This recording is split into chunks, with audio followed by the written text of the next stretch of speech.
Hi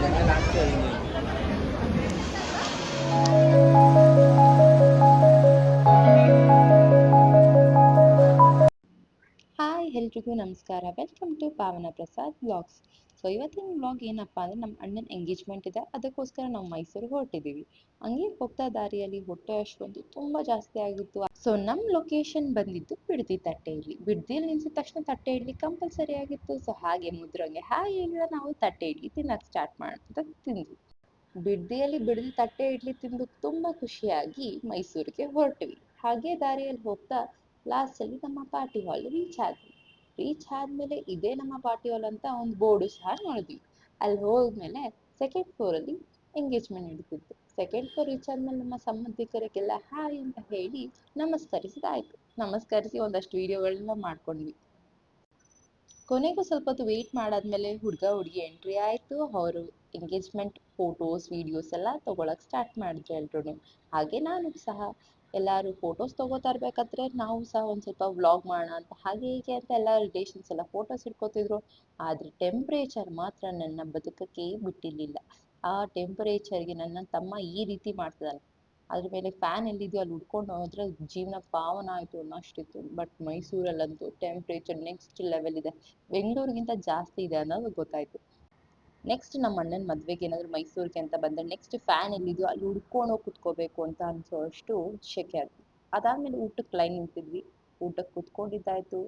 ಊಟಕ್ಕೆ ಕೂತಾದ್ಮೇಲೆ ಊಟ ಬಡ್ಸಕ್ಕೆ start ಮಾಡಿದ್ವಿ. ಊಟ ತುಂಬಾ ಚೆನ್ನಾಗಿತ್ತು. ಎಂಜಾಯ್ ಮಾಡಿದೆ ಫುಡ್ನ. ಊಟ ಎಲ್ಲ ಆದ್ಮೇಲೆ ನಾನು ಅಷ್ಟು ಒಂದು ಸೆಲ್ಫೀಸ್ ತಗೋಬೇಕಾಗಿತ್ತು. ಸೊ ಅಲ್ಲೇ ನಿಂತ್ಕೊಂಡು ವಿಡಿಯೋ ಮಾಡಿ ಮಿರರ್ ಸೆಲ್ಫಿ ಅಂತ ಕಂಪಲ್ಸರಿ ಹುಡುಗಿರಿಗೆ. ಸೊ ಹಾಗೆ ನನ್ನ ತಂಗಿ ನಿಂತಿತ್ತು. ಸೊ ಅವ್ಳದ್ದು ಒಂದು ಸೆಲ್ಫಿ ಮತ್ತೆ ರಿಲೇಷನ್ಸ್ ಎಲ್ಲ ಮಾತಾಡ್ತಾ ನಗ್ತಾ ಎಂಜಾಯ್ ಮಾಡ್ತಾ ಇದ್ವಿ. ಎಲ್ಲಾರು ಕುತ್ಕೊಂಡು ರೆಸ್ಟ್ ಮಾಡ್ತಾ ಇದ್ರು ಊಟ ಎಲ್ಲ ಆದ್ಮೇಲೆ. ಸೊ ನಮ್ಮ ಮಾಮ ಇವರು ಹಾಯ್ ಅಂತ ಹೇಳ್ತಾ ಇದ್ರು. ಹುಡುಗಿ ಮನೆ ಸೈಡ್ ಶಾಸ್ತ್ರ ಮಾಡ್ತಿದ್ರು. ಹಾಗೆ ಇದು ನನ್ನ ಕ್ಯೂಟೆಸ್ಟ್ ಕ್ಯೂಟಿಫೈ ವಿಡಿಯೋ. ಸೊ ಇನ್ಕ್ಲೂಡ್ ಮಾಡಿದ್ದೀನಿ. ಹಾಗೆ ಎಲ್ಲ ಎಂಗೇಜ್ಮೆಂಟ್ ಎಲ್ಲ ಮುಗಿದ್ಮೇಲೆ ನಾವು ಸಹ ಡ್ರೆಸ್ ಚೇಂಜ್ ಮಾಡಿಕೊಂಡು ನೆಕ್ಸ್ಟ್ ಲೊಕೇಶನ್ಗೆ ಹೊರಟಿದ್ದೀವಿ. ಸೊ ಆ ಲೊಕೇಶನ್ ಬಂದ್ಬಿಟ್ಟು ಯಾವುದು ಅಂತ ನೀವೇ ನೋಡಿ. ಸೊ ಎಲ್ಲ ಟ್ರಾವೆಲ್ ಮಾಡಬೇಕಾದ್ರೆ ಹಾಯ್ ಅಂತ ಹೇಳ್ಕೊಂಡು ಎಂಜಾಯ್ ಮಾಡ್ಕೊಂಡು ಟ್ರಾವೆಲ್ ಮಾಡಿದ್ವಿ. ಸೊ ನಮ್ಮ ಟ್ರಾವೆಲಿಂಗ್ ಹೀಗೆ ಕಂಟಿನ್ಯೂ ಆಯಿತು. ಸ್ವಲ್ಪ ದೂರ ತನಕ ಟ್ರಾವೆಲ್ ಮಾಡಿ ಅಟ್ ಲಾಸ್ಟ್ ನಾವು ಒಂದು ಸ್ಟಾಪಲ್ಲಿ ನಿಲ್ಸಿದ್ವಿ. ತುಂಬ ದಾವ ಆಗಿತ್ತು. ಸೊ ದಾವ ಆಗಿದ್ದರಿಂದ ಇಲ್ಲಿ ಏನು ಊಟ ಮಾಡೋಕ್ಕಂತೂ ಆಗ್ತಿರಲಿಲ್ಲ. ಬಿಕಾಸ್ ಫುಲ್ ಬಿಸಿಲು ಇರೋದ್ರಿಂದ ಊಟ ಸ್ಕಿಪ್ ಮಾಡಿ ಜ್ಯೂಸ್ ತೊಗೊಂಡ್ವಿ. ಮತ್ತು ಲಾಸ್ಟಿಗೆ ರೀಚ್ ಆಗಿದ್ದು ನಮ್ಮ ಡೆಸ್ಟಿನೇಷನ್ಗೆ ನಂಜನಗೂಡು. ನಂಜನಗೂಡು ರೀಚ್ ಆದಮೇಲೆ ನಾವು ನಮ್ಮಮ್ಮ ಹರಕೆ ಮಾಡ್ಕೊಂಡಿದ್ರು. ಸೊ ಹರಕೆ ತೀರ್ಸೋಕ್ಕೋಸ್ಕರ ಅಂತ ಮೇಲಾಗಿ ಬಂದಿದ್ವಿ. ಅಲ್ಲಿ ಇದ್ದು ನದಿನ ನೋಡಿ ತುಂಬ ಶಾಂತವಾಯಿತು ಮನಸ್ಸು. ಸೊ ನದಿ ಎಲ್ಲ ನೋಡಿದ್ದಾಯಿತು. ನದಿ ನೋಡಾದ್ಮೇಲೆ ಖುಷಿ ಪಟ್ಕೊಂಡು ನಂಜನಗೂಡೆಲ್ಲ ಒಂದು ಸುತ್ತ ಹಾಕ್ಕೊಂಡು ನಾವು ದೇವಸ್ಥಾನ ಮುಗಿಸೋದು ಹರಕೆ ಎಲ್ಲ ತೀರ್ಸಿದೀವಿ. ಹರಕೆ ತೀರ್ಸ್ಮೇಲೆ ಏನೋ ಒಂಥರ ಮನಸ್ಸಿಗೆ ಖುಷಿ ನೆಮ್ಮದಿ ನಿಜವಾಗ್ಲೂ ಇತ್ತು. ಆ ಖುಷಿ ನೆಮ್ಮದಿ ಜೊತೆಗೆ ಅಲ್ಲಿ ಅರ್ಚಕರಾಗಿರಲಿ ಅವ್ರ ಆಶೀರ್ವಾದ ತಗೊಂಡು ನಾವು ನಂಜನಗೂಡನ್ನ ಬಿಟ್ವಿ.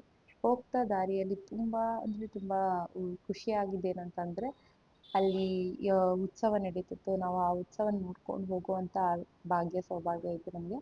ಸೊ ಆ ಉತ್ಸವ ನೋಡಿ ಹಾಗೆ ಮನೆಗೆ ರೀಚ್ ಆಗಬೇಕು ಅನ್ನೋದು ರೀತಿ ಎಲ್ಲಾನು ಹೊರಟಿದ್ವಿ.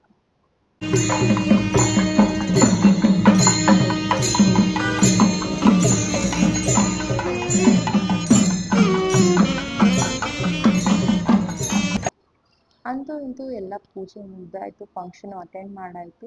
ಈಗ ಮನೆಗೆ ಹೋಗುವಂಥ ಸಮಯ. ಮನೆಗೆ ಹೋಗ್ತಾ ದಾರಿಯಲ್ಲಿ ಪೂಜೆ ಎಲ್ಲ ಪುನಸ್ಕಾರ ಎಲ್ಲ ಖುಷಿ ಪಡ್ತಾ ನಾವು ಮನೆಗೆ ರೀಚ್ ಆಗುವಂಥ ಸಮಯ ಬಂತು. ರೀಚ್ ಆಗೋದಕ್ಕೆ ಬೆಂಗಳೂರು ಟ್ರಾಫಿಕ್ ಹೇಳಬೇಕಾ, ಹೇಳೋಕ್ಕೆ ಆಗಲ್ಲ.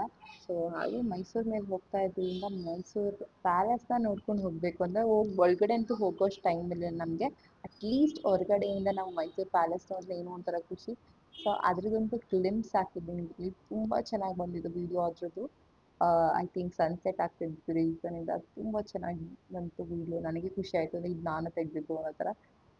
ಪಾನಿಪುರಿ ನೆನೆಸಿದ್ವಿ. ಹೋಗೋದ್ರಷ್ಟೇ ಹೊಟ್ಟೆ ತುಂಬ ಹಸಿತಿತ್ತು. ದೆನ್ ಊಟ ಮಾಡಿಕೊಂಡು ಹಾಗೆ ನಮ್ಮ ಹೈವೇ ಮೇಲೆ ಬಿಟ್ಟಾಗ ಹೈವೇಲಿ ಟ್ರಾಫಿಕ್ ಮುಗಿಸ್ಕೊಂಡು ನಮ್ಮ ಬೆಂಗಳೂರು ಮನೆಗೆ ರೀಚ್ ಆದ್ವಿ. Thanks for watching.